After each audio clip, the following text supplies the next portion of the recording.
Capítulo 24. Se um irmão que, por sua própria culpa, deixa o mosteiro, desejar retornar, que ele prometa primeiro plena reparação por ter ido embora, e então que ele seja recebido no lugar mais baixo, como um teste de sua humildade. Regra de São Bento, capítulo 29. O pavor, a mãe do ódio, possuiu toda a milícia, mas não havia para onde correr. Atrás deles, o gafanhoto, à frente deles, o imperador. Rondando entre eles estavam Shuntaradala e dois assassinos voluntários de recrutas, o Major e o Lad. Os flancos estavam cercados por incêndios, mas era um dia excepcionalmente sem vento. O fogo fora ateado durante a noite, e ninguém tinha certeza de quem o fizera, mas por causa do ar calmo, ninguém se preocupava muito com eles. Antes do amanhecer, o Lad e 3 robustos habitantes da cidade descarregaram 2 canhões das carroças e os arrastaram para frente para enfrentar o inimigo ao leste. Depois, descarregaram mais 2 e os apontaram para os nômades. O Sharf observou-os fazer isso e então dividiu suas forças em 2 grupos iguais. Moveu um grupo para o norte e outro para o sul. Eles pararam de modo a enfrentar os valanenses pelo sudoeste e noroeste. O Lad reorganizou os canhões de acordo, mas o movimento nômade indicava que não havia necessidade de canhões. O caminho para o oeste estava escancarado, por convite do Sharf. Na opinião de Blacktooth, a aceitação era a única coisa sã a se fazer, mas o cardeal Shuntaradala era inflexível. Todos vós que vos arrependeis de vossos pecados, eu vos absolvo, anunciou ele às tropas reunidas ao amanhecer, in nomine Patris, Filii, Spiritus Sancti. E se morrerdes em batalha pela glória de Deus e pela causa justa do Santo Padre, alcançareis o céu sem a dor purificadora do purgatório. Eu agora vos abençoo. Isso, sussurrou a Berlotte, vindo de um homem com a excomunhão do Santo Padre no bolso. Surpreso por outros recrutas não estarem zombando de Adala, Blacktooth perguntou: você não contou aos outros o que eu te disse? A Berlotte ficou calado, submisso. Nim me olhou nos olhos e riu amargamente. Todos sabiam que a Berlotte era um mentiroso ultrajante, em quem não se devia acreditar. Além disso, onde ele encontraria coragem para acusar um cardeal pelas costas, quando todos os homens acabariam apontando o dedo diretamente para a Berlotte e dizendo: ouvi dele. Bem, o próprio Blacktooth teria que espalhar a notícia, ou pelo menos recrutar um da Guarda Amarela. Não era fácil aproximar-se deles, no entanto. Eles eram próximos apenas do cardeal Adala, como sempre foram de Bramponi. A água era racionada. O suprimento de carne seca estava esgotado e, sem possibilidade de caça, os homens comiam feijão e biscoitos. O inimigo esperava que Adala se movesse. Adala esperava que os Vleps do vale atacassem o inimigo pela retaguarda, mas isso parecia um desejo fantasioso para Blacktooth. No terceiro dia do impasse, à vista das forças de Valana, o Sharfbrão enviou um mensageiro sob bandeira de trégua ao comandante de Texarkee. Esse tráfico adicional com o inimigo aumentou a fúria do cardeal. Sob as ordens de Cleaver, vários habitantes da cidade atiraram no mensageiro, mas ele cavalgava além do alcance para disparos precisos de rifle. Naquela noite, antes do luar, 14 guerreiros Grasshopper entraram furtivamente no acampamento, mataram 2 sentinelas e roubaram ou afugentaram a maioria dos cavalos. Após o surgimento da lua minguante, um destacamento da cavalaria de Texarkee, que se aproximara silenciosamente na escuridão total, montou e atravessou o acampamento gritando e matando com sabres e pistolas de cavalaria. Vários atacantes foram mortos em contrapartida pelos milicianos bem armados. Após o amanhecer, 18 corpos foram enterrados, 5 deles vestindo uniformes de Texarkee. Houve também 7 baixas não fatais. Aberloth perderá a orelha direita para um sabre de Texarkee. Você nunca saiu do seu saco de dormir, seu bastardo, disse ele a Nimue. Acho que dormi durante o ataque, mentiu Blacktooth. A perda dos cavalos levou Adala ao limite. Ele ordenou um ataque de infantaria contra a posição agora entrincheirada de Texarkee. O cardeal pegou uma cruz e passou a marchar orgulhosamente com ela à frente do exército, seu solidéu e faixa vermelhos tornando-o um alvo conspícuo. O major Gleaver atirou em 3 homens que se recusaram a avançar. 3 companhias de tropas inexperientes com baionetas caladas em seus excelentes rifles avançaram sob fogo de cobertura esporádico de 3 canhões. Olad, furioso como de costume, liderava o caminho atrás do cardeal crucífero, mas continuava olhando para trás para garantir que os outros permanecessem na linha. O terror empalidecia os rostos dos homens conforme entravam no alcance e alguns começavam a cair sob o estalido de tiros do inimigo. Nimue manteve os olhos meio cerrados e risou a virgem. Ficou espantado por não haver fogo de artilharia direcionado a eles vindo da retaguarda de Texarkee. Quando cobriram metade da distância até as linhas inimigas, ele pôde ver que bermas de terra e grama haviam sido erguidas.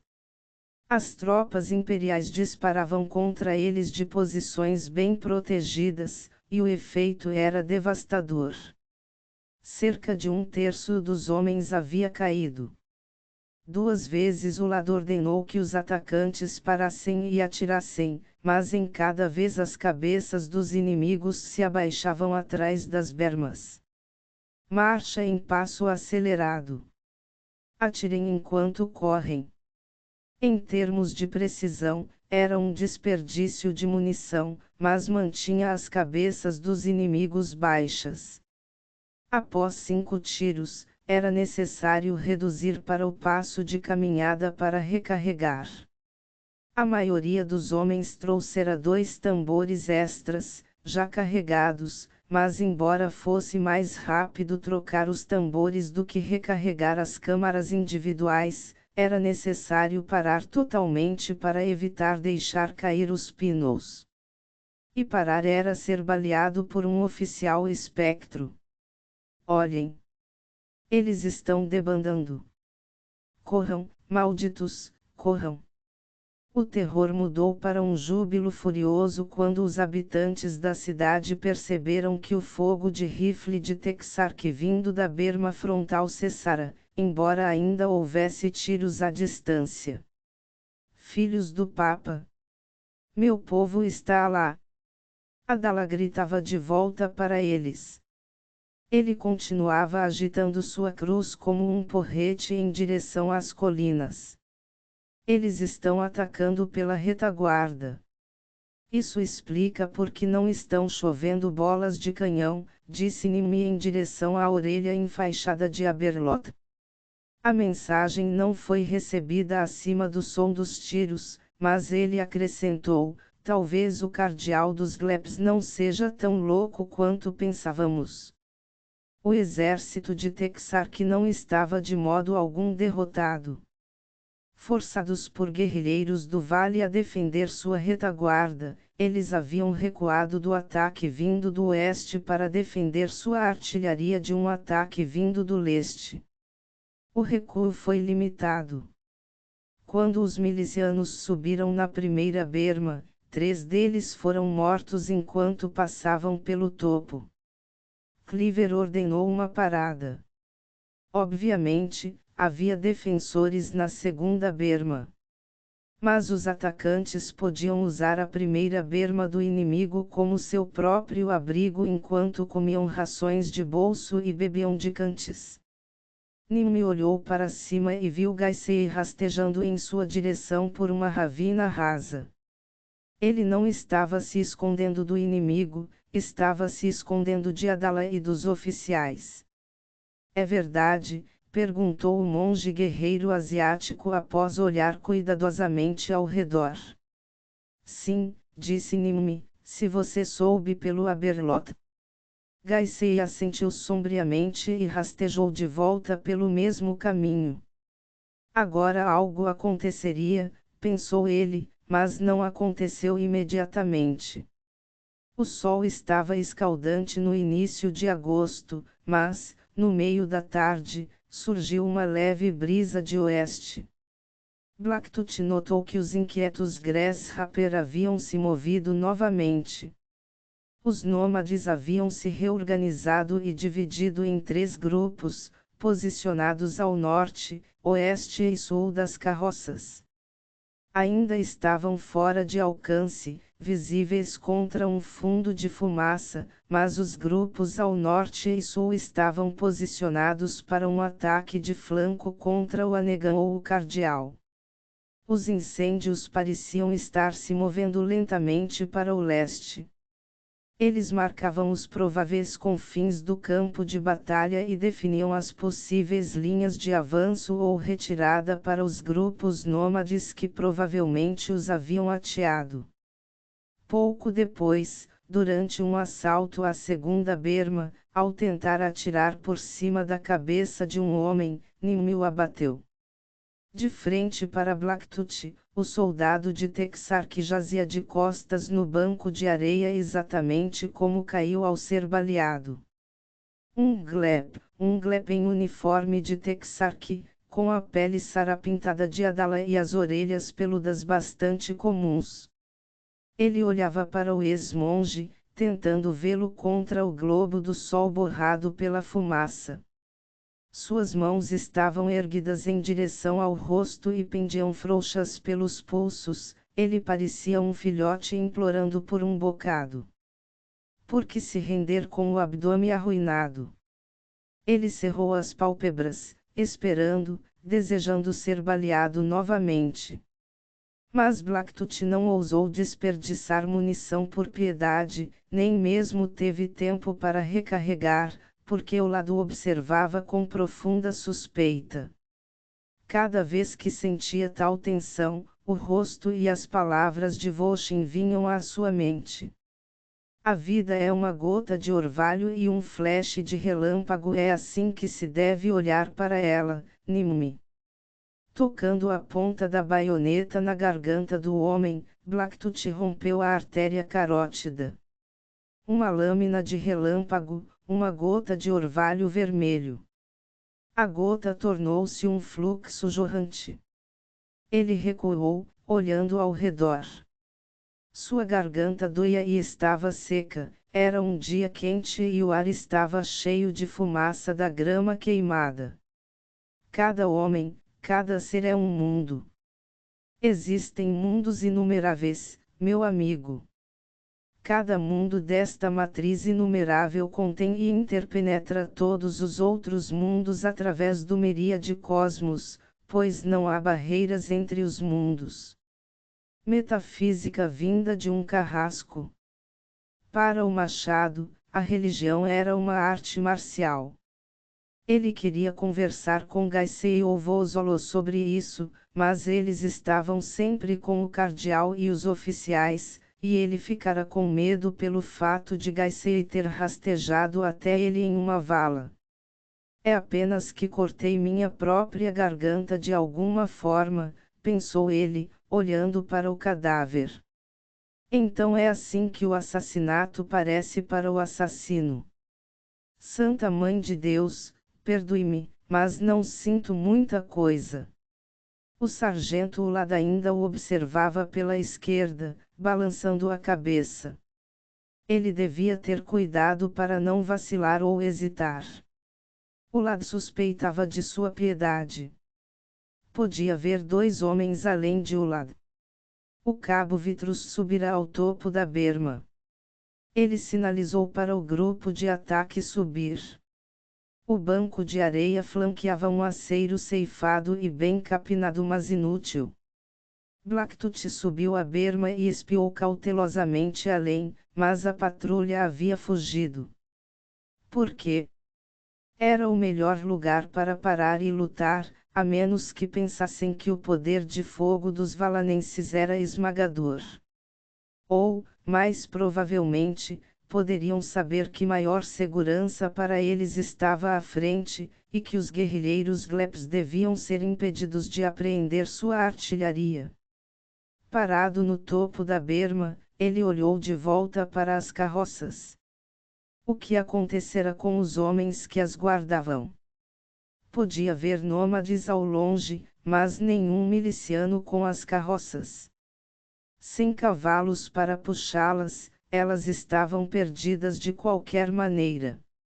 Em algum lugar ao norte, a grama alta queimava mais rápido. Eles estiveram em vento cruzado em relação ao fogo cuja fumaça velava o sopé das colinas no nordeste, mas estavam quase a favor do vento agora e a brisa ainda estava mudando. Ele começou a sentir o cheiro da fumaça e podia ver ao norte guerreiros a cavalo distantes movendo-se para o oeste para sair do caminho do fogo. Se o vento continuasse virando, as carroças estariam em perigo. Ele sinalizou para o lado que o inimigo havia fugido.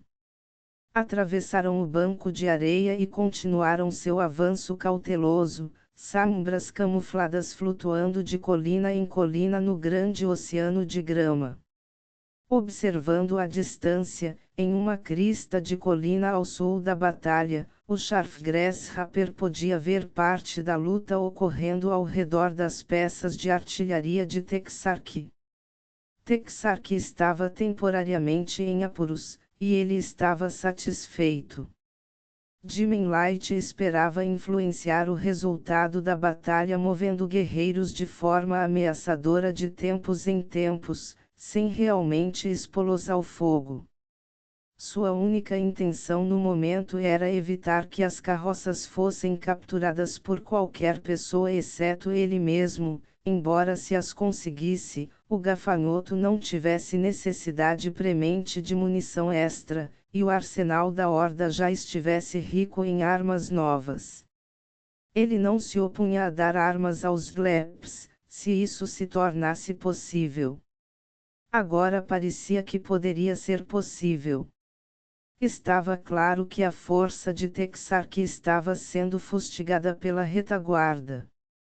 O fato o surpreendeu tanto quanto aos de Texarkee.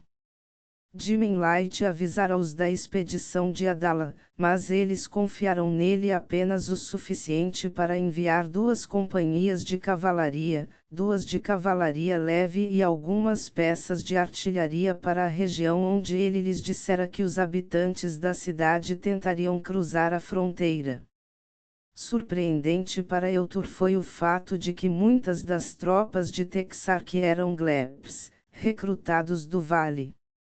Eles não esperavam um ataque Glep pela retaguarda e não vieram bem preparados. Arrependeriam-se de não tê-lo levado a sério o suficiente. Tal arrependimento poderia incliná-los a confiar mais nele da próxima vez.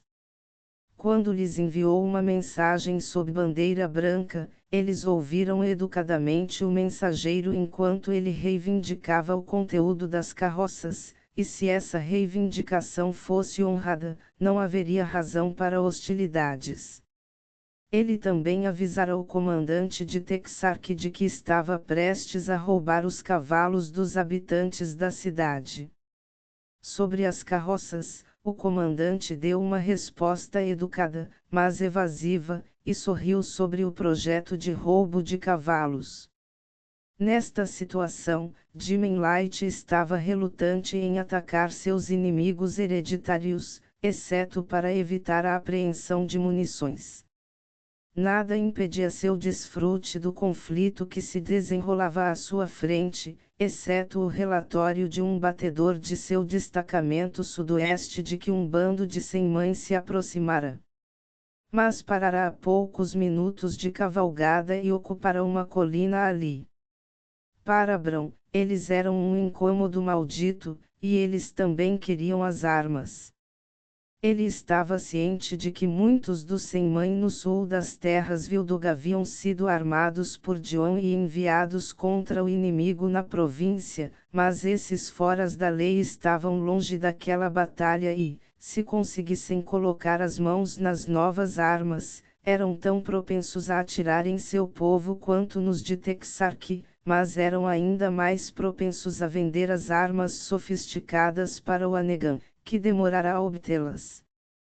Embora isso estragasse sua visão da luta por um tempo, ele decidiu retirar seu destacamento do norte, onde o fogo começava a apertar sua retaguarda, para então contornar a posição dos habitantes da cidade e unir todas as suas forças novamente entre a milícia e os foras da lei. Isso daria aos outros comandantes algo para se perguntarem, e os incêndios haviam se tornado aliados do gafanhoto, como o Scharfgrasshopper sabia que seriam quando praticou seu lema familiar e os ateou. Enquanto cavalgava entre os valanenses e um grupo de seus próprios homens a oeste, notou com aprovação que os cavalos roubados dos carroceiros estavam sendo mantidos fora de vista atrás de uma crista. Nenhuma das montarias de seus guerreiros estava domada como cavalo de tração, então capturar e manter os animais dos comadores de grama era essencial para seus planos. Enviou um mensageiro para dizer ao seu primo a oeste para posicionar homens suficientes para guardar os cavalos e juntar o resto do destacamento à força principal de Eutur. O pôr do sol se aproximava quando o inimigo retomou o fogo, e o cardeal Adala foi um dos primeiros a cair. Eusvidgleaver correu para o seu lado, inspecionou sua ferida, que pareceu encontrar nas costas, e virou-se para olhar para os homens. Desta vez Blacktooth viu Gaisei levantar sua pistola novamente e atirar no Major Gleaver na testa. Ao mesmo tempo, um grito agudo veio da retaguarda. A voz de Ulad. A lâmina da espada de Vozolo subiu ensanguentada no ar e caiu novamente. Oficiais subalternos gritavam furiosos. O irmão Blacktooth Street George jogou fora seu rifle, pegou uma pistola do corpo de um oficial morto e correu para o sul para salvar a vida. Uma bala atingiu o chão perto de seus pés, mas ele não tinha certeza de qual dos 3 lados estava atirando nele. Enquanto corria contornando a curva perto da crista da colina, notou um túnel largo sob uma rocha onde algo fazia sua morada. Era grande o suficiente para ele escorregar para dentro, e ele mergulhou, pés primeiro, rezando fervorosamente para que o dono estivesse ausente.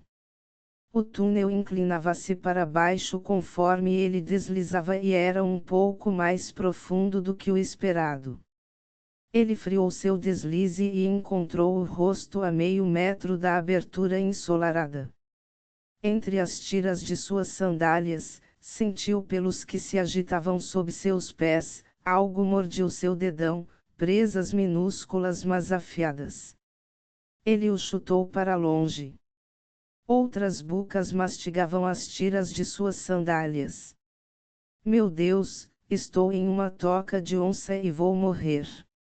Hoje é como qualquer outro dia por ser o dia da morte. Hoje uma guerra está acontecendo e eu não sou um Daniel nesta cova, ó São Liboetes. Ainda assim, é o único dia que tenho. Semana passada foi uma tempestade e o corpo úmido de um guerreiro atingido por um raio. No ano retrasado, um ciclone matou 17 camponeses de Ekrebat. Depois os gafanhotos, os gafanhotos, os gafanhotos.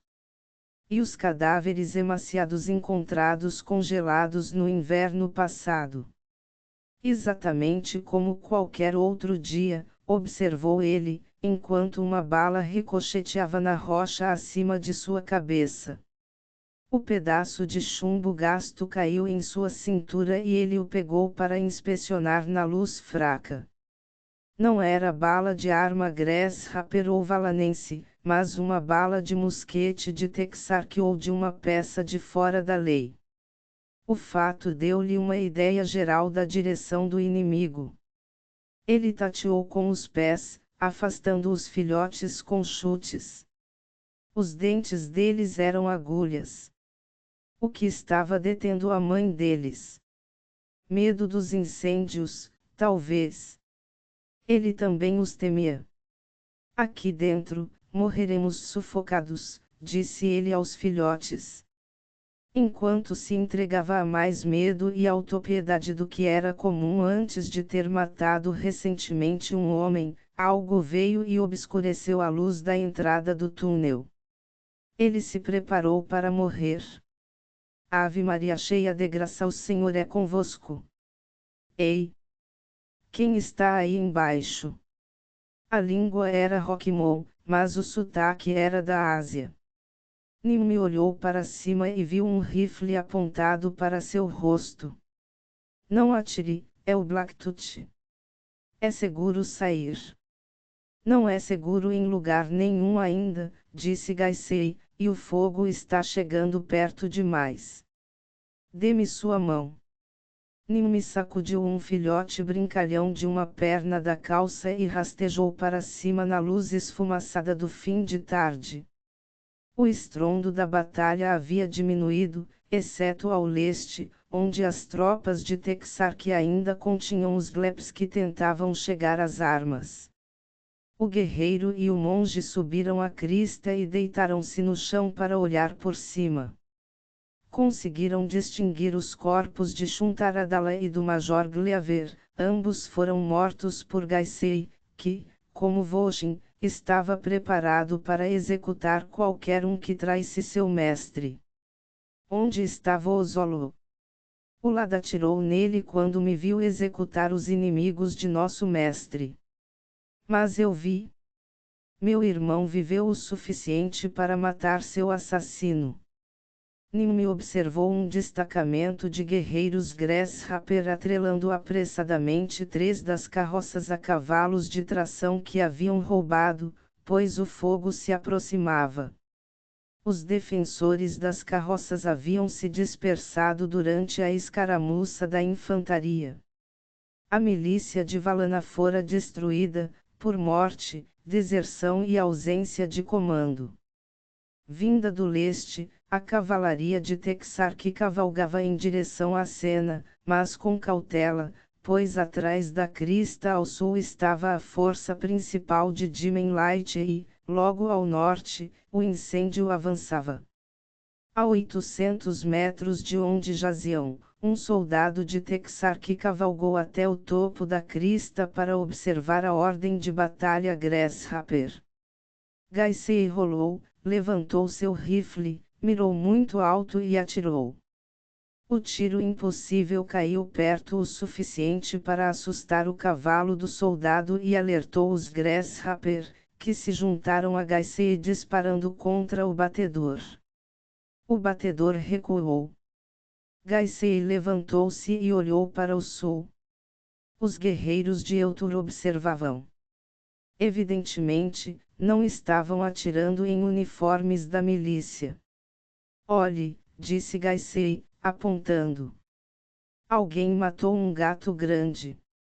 Blacktooth parou ao lado dele, então foi investigar. O animal jazia sobre as rochas a 20 passos a oeste deles.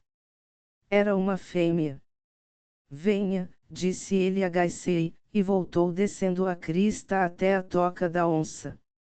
Logo haviam recuperado os filhotes, mas 3 nômades aproximaram-se a cavalo com armas em punho e falaram em Grasshopper. Larguem suas armas agora mesmo, cidadãos. Prenda-se. Eles obedecerão, mas Nimmi sorriu com a palavra polida cidadãos e respondeu na mesma língua. Os soldados estão cavalgando em direção às carroças, sabem? Nós nos renderemos de bom grado, mas precisaremos de nossas armas para voltar para casa. Um guerreiro cavalgou até o topo da crista. O outro desmontou e recolheu as armas. Enquanto as descarregava, falou com Blacktooth. Você é o homem que saiu para parlamentar com o Jarf. Ele diz que você é um servo do mais alto xamã cristão. É verdade. Costumava ser. O guerreiro devolveu-lhe sua pistola descarregada, então devolveu o rifle vazio de Gaisei. Você é o homem que matou o cardeal e o major, não é? Gaisei assentiu. O outro guerreiro desceu da crista e disse, é melhor dizermos ao Charfeltur que é hora de atacar. Vamos. Ambos cavalgaram para longe, deixando os dois para seguir a pé com armas vazias. Assim que os guerreiros retornaram ao seu comando, o grupo principal de nômades dividiu-se em dois grupos, um dos quais cavalgou até o pé da crista, desmontou e a subiu a pé, tomaram posições de bruços na crista como franco-atiradores. Pelo fato de uma fumaça pesada estar soprando para o sul sobre a crista, e de os franco-atiradores não começarem a atirar imediatamente, Nimmi deduziu que o fogo estava atrasando o movimento da cavalaria em direção às carroças. Cada vez que um soldado subia a crista ao leste para fazer o reconhecimento, era alvejado pelo grupo principal nômade.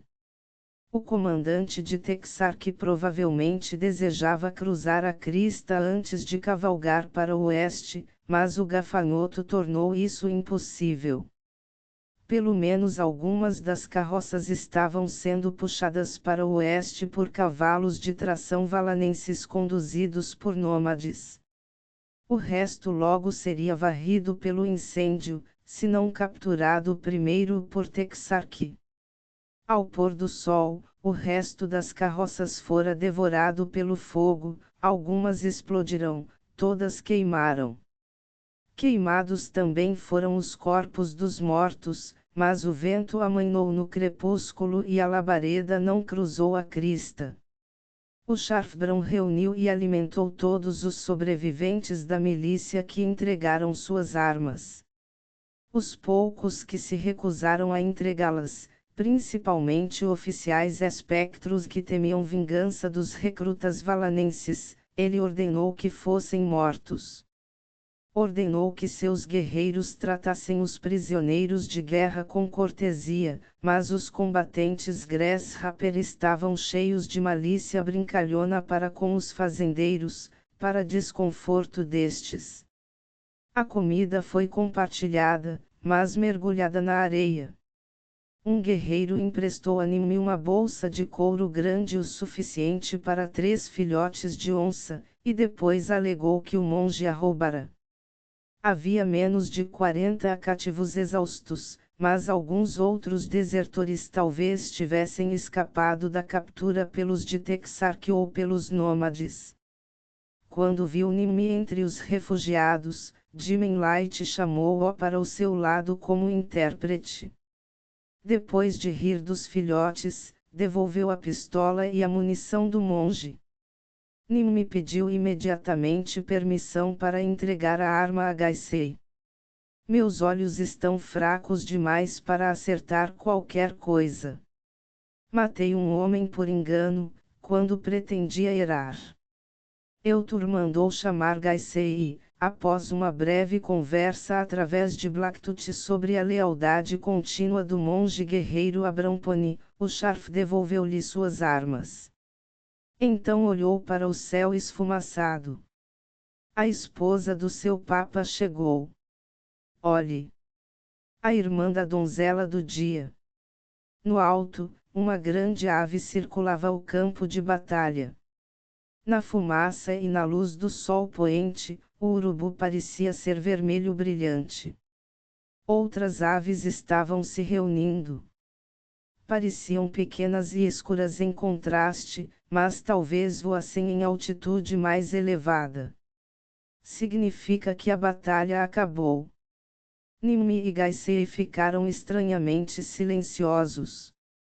Amanhã partiremos para as tendas da minha tribo, disse Bran. Os feridos podem ficar lá até que se curem.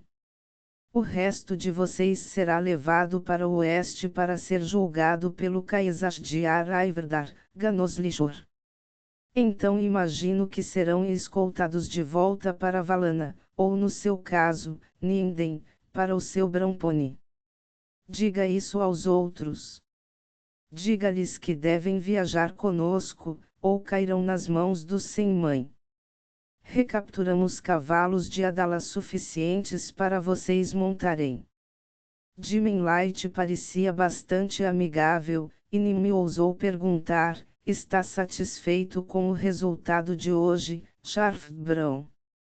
Aburregun não comerá corpos grasshopper, não perdi homens, disse o líder nômade. Capturamos 5 carroças carregadas de rifles e pistolas antes que o fogo ou os sem-mãe chegassem a elas. As carroças de munição explodirão. Os de Texark devem ter pego cerca de 4 cargas de armas que passaram pelo fogo. Aquelas armas foram arruinadas. Arruinadas como armas, talvez, mas não como modelos para Texark copiar, disse Nimue. Você acha? E quanto tempo isso levará? Não sei. Meses, provavelmente. Há um outro assunto que considero problemático, Ninden, disse Eutur. Você sabe que havia muitos Gleps entre os de Texark. Nimue franziu a testa. O homem que matei era um Glep. Isso me surpreendeu. Parece que o imperador está ou recrutando Glepseptas do Vale, ou contratando-os como mercenários.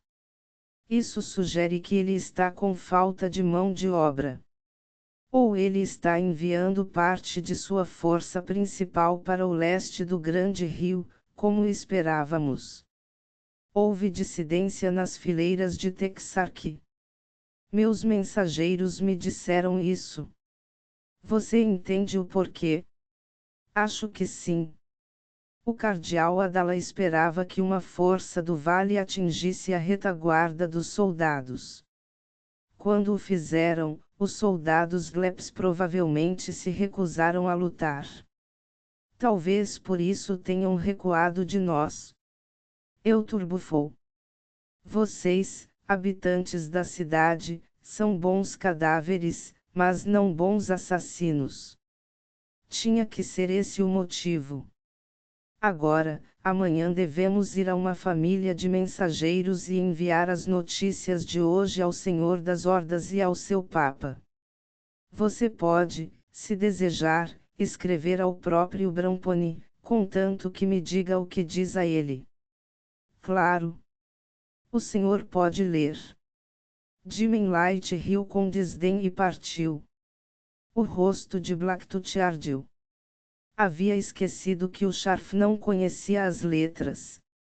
Blacktooth estava preparado para escrever sua carta em couro de vaca com tinta feita de sangue e fuligem, mas a família de mensageiros a qual Bran o trouxe na tarde seguinte mantinha papel e canetas para tais emergências, embora eles mesmos fossem mal alfabetizados. Escreveu apressadamente, porque o Sharf estava impaciente para retornar à sua família e tribo.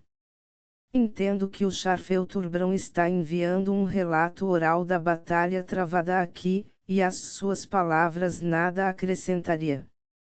Embora a maioria das armas tenha sido recapturada pelo grupo de guerra Grasshopper, as tropas de Texark encontraram algumas delas que passaram pelo fogo e provavelmente estão impróprias para uso, mas os armeiros do prefeito podem aprender muito estudando o design. Sinto vergonha, Santo Padre, por não estar presente em seu momento de perigo. Eu estava com o falecido Papa quando o senhor partiu de Valana, e então caí nas mãos de seus traidores. Sorli Cardeal Naunhat buscou asilo em Texarkee. Shuntar Cardeal Adala foi executado pelo irmão Gaisei quando soube de sua traição contra vossa santidade. Muitos habitantes da cidade morreram nesta batalha fútil. Meu corpo não foi ferido, mas minha alma é uma baixa, pois matei um homem. Fui convidado a ficar com meus parentes Grasshopper distantes, sim, o Sharf sabe quem são, de sua tribo até receber ordens de vossa santidade, do abade ou Shoen ou da secretaria sobre meus futuros deveres e destino. Enquanto isso, o Sharfbron quer que eu seja tutor de seus sobrinhos. Consideraria este trabalho congenial, mas sem livros e sem materiais de escrita adequados será difícil. Novamente, peço seu perdão por minha ausência sem licença em seu momento de necessidade, e aceitarei e cumprirei com gratidão qualquer penitência que aprouver a vossa santidade impor. Seu servo indigno, Ninden, Blacktooth, Street George, AOL. Os cavalos de revezamento das famílias de mensageiros eram rápidos e frequentemente trocados. No final de agosto, a lua estava crescendo, permitindo-lhes cavalgar à noite. Ainda assim, Nimue ficou espantado com a velocidade da resposta de Bramponi. Era muito simples. Honre o festival do abate, depois venha imediatamente, disse Amém II, apenas 3 semanas depois. Seus primos o provocavam impiedosamente sobre se juntar aos jovens de 14 anos que passariam pelos ritos de passagem para a idade adulta no festival, que normalmente ocorria durante um período de vários dias em torno da última lua cheia do verão, antes do equinócio de outono.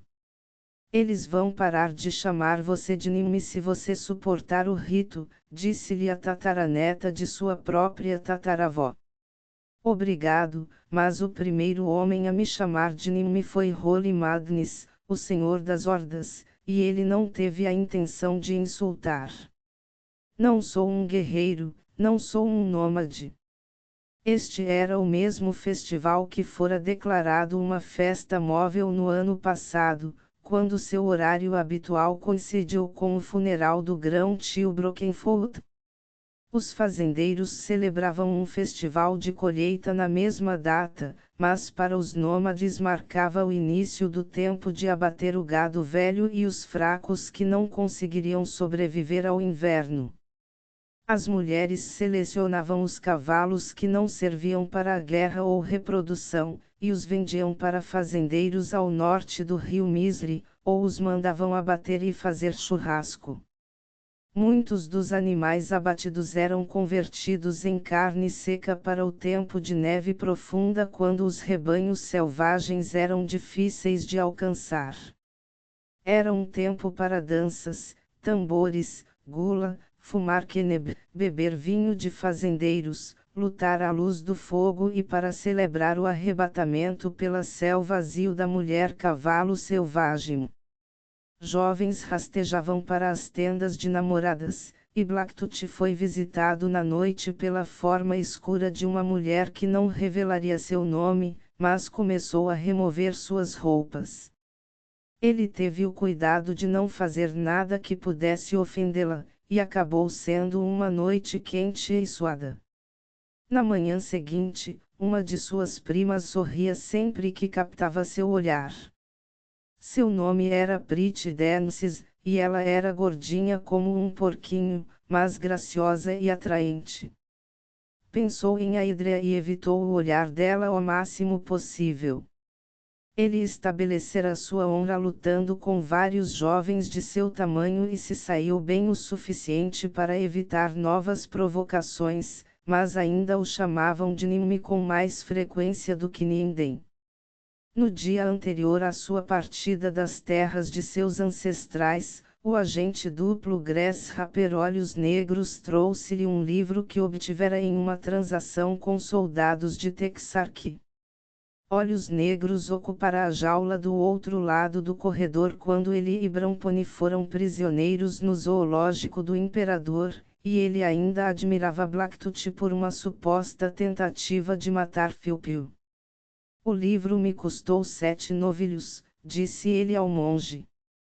O Sharf acha que ele pode ajudá-lo a ensinar seus sobrinhos, porque os soldados disseram que está escrito em nossa própria língua. Não entendo como um livro pode ter uma língua. Nim me olhou para o título Nômade e sentiu uma onda de tristeza e vergonha. O livro dos começos, volume 1, por Verus Sarcos Boedulus. A editora de Texarkee fizera um bom trabalho ao duplicar a ortografia pan-nômade de Blacktooth, com as novas vogais que permitiam a qualquer nômade de qualquer horda ouvir as palavras como pronunciadas em seu próprio dialeto. Nas páginas iniciais, havia um reconhecimento de que a tradução viera da abadia de Leibowitz, mas não havia, é claro, menção ao nome do tradutor. Blacktooth não o incluíra no original. O rosto do falecido abade Gerard surgiu grande em sua mente, e a voz de Gerard falou com ele como antes, dizendo: "Está bem, irmão Street George, agora pense nos milhares de jovens nômades selvagens, ou ex-nômades, exatamente como você era então. Seus parentes, seus amigos. Agora, eu quero saber, o que poderia ser mais gratificante para você do que passar adiante para o seu povo algo da religião, da civilização, da cultura, que você encontrou para si mesmo aqui na abadia de St. Leibowitz? Por que você está chorando, Ninden? Perguntou Olhos Negros. É o livro errado para os nômades.